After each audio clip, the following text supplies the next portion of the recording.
Hi, my name's Annette. I'll be helping you guys prepare your scales for your audition. So first I'm going to go over your D major scale and then I'm going to go over your G melodic minor scale. So first on your screen you're going to see the D major scale and you'll notice there are two different types of fingerings to choose from. So the top will stay in third position, so if you don't really want to shift in the middle, this one would avoid that. You stay in one position the entire time. The bottom fingering will stay in first and then shift to third position. It's a shift, but you may find it's actually easier to do.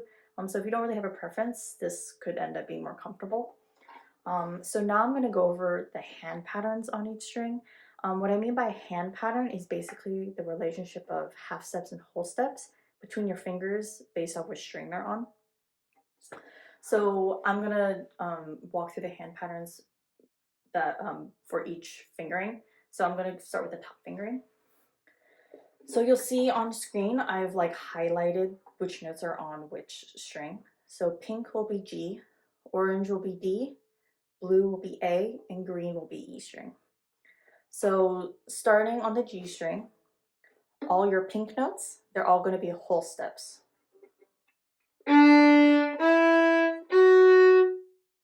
And then on the D string, also all whole steps. On the A string, this is where the pattern changes. It's what I call a 3-4 pattern, which basically means the half step is between your third and fourth finger.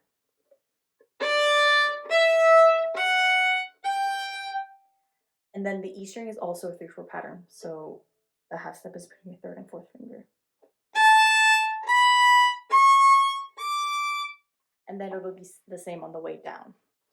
So it's important to identify the half step and whole step relationship so that you make sure you're framing your hand, and so you're not just placing your finger based off the intervals between each note. It'll help center your pitch overall, which is what we're listening for in your scales. So now let's move to the lower fingering. You'll see the screen is updated. So now it's going to show your bottom fingering, which you'll notice does not use the G string. So starting with our D string, our orange notes, the pattern is a 2-3 pattern. So your half step is between your second and third finger.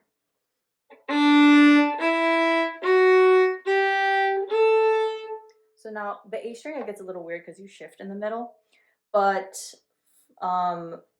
you could basically think of it as a whole step, shift, and then a 3-4 pattern. I'm going to turn around so you can see my hands better. Shift. Okay, so now on the E string, this is also a 3-4 pattern. And same on the way down as well. So now that you've identified the half step, whole step relationships in your scales, the next thing we're listening for is purity of tone and intonation, basically. So what I'm going to do is help you identify ringing tones in the scale. What I mean by ringing tones are the notes on our instrument that resonate with our open strings. So there are 4, 1 for each open string. So you'll see on screen that I've highlighted every ringing tone. There are a lot, almost half, I believe, are ringing tones. So one way to practice the intonation for your scales is every time you come to a ringing tone, we call them ringing because when you get them right in tune with your open strings, they resonate more. You'll see they resonate even though I'm not vibrating. So first, if let's say you're using the upper fingering, one way to tune, so let's say you found your D, you're not quite sure if it's in tune or not, you can check it with your open string. And then the next note is also a ringing tone. You can check it with your open E. So I would go through and just check your ringing tones throughout your, this entire scale just to make sure your intonation is centered. And finally, there's a slurring option for this scale, so you can slur every 2 if you would like. So yeah, that's your D major scale. Hi. So now I'm going to go over your G melodic minor scale. So first, you'll notice on screen, there's only one fingering for this, so you don't have to really worry about choosing one or the other. There's really only one option. So second thing, the notes are really tricky for this. So before I jump into the hand patterns for this one, I'm going to play the G melodic minor scale really slowly so that if you're having trouble, like, I don't know what note I'm supposed to play, I'm not sure what this is supposed to sound like, you can just rewatch the video.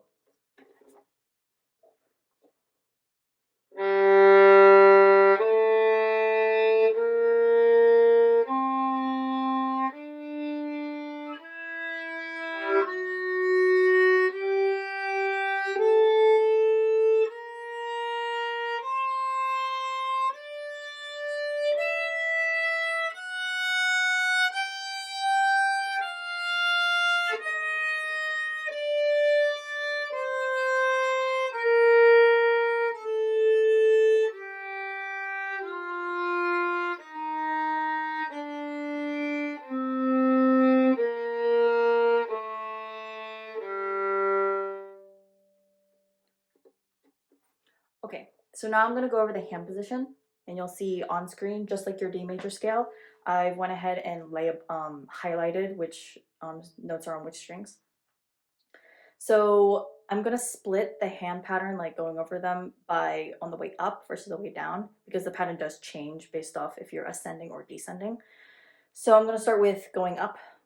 So on your G string, it's going to be a 1-2 pattern. So the half step is between your first and second finger.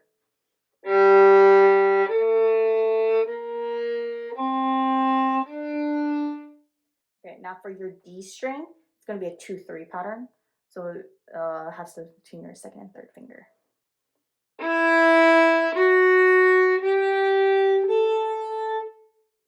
And now for your A string, these are all whole steps.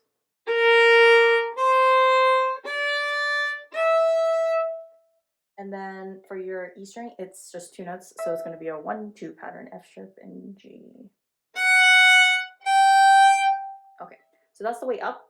On the way down, it's going to be a little different. It's going to be, starting from the E string, it's going to be a whole step. And then on the A string, it's going to be a 3-4 pattern with, make sure you have a low B flat.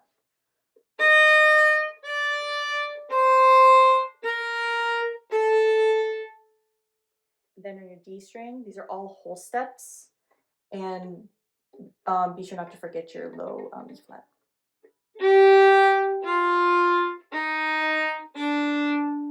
And then finishing out on the G string, it's a 1-2 pattern.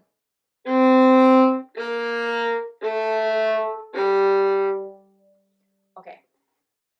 So now if, like I said in the D major scale video, intonation is very important for your scales. So one tip I have to keeping your half steps very close together is feel like your finger is either sliding down the nail that comes before it or burring underneath the pad. So let's take an example from our G melodic minor scale. Let's take the first 3 notes of it. From the A to the B flat, if you feel like your second finger is sliding down your first, slide. You'll get that half step really nice close together, and it'll be more likely more in tune. And for burrowing underneath the pad, let's see, this is more applicable on the way down. So on our A string between our E flat and our D, you can feel, you'll place your E flat, and then your third finger will just burrow itself right behind it. Burrow. Just like that. And once again, I would do some ringtone work on this on screen. I've highlighted them for you if you want to just take a screenshot. Yes, intonation is very important for your scales. It is it's really the main reason why we're listening to scales in your audition. And once again, there are slurring options, every 2 for the scale as well. So happy practicing.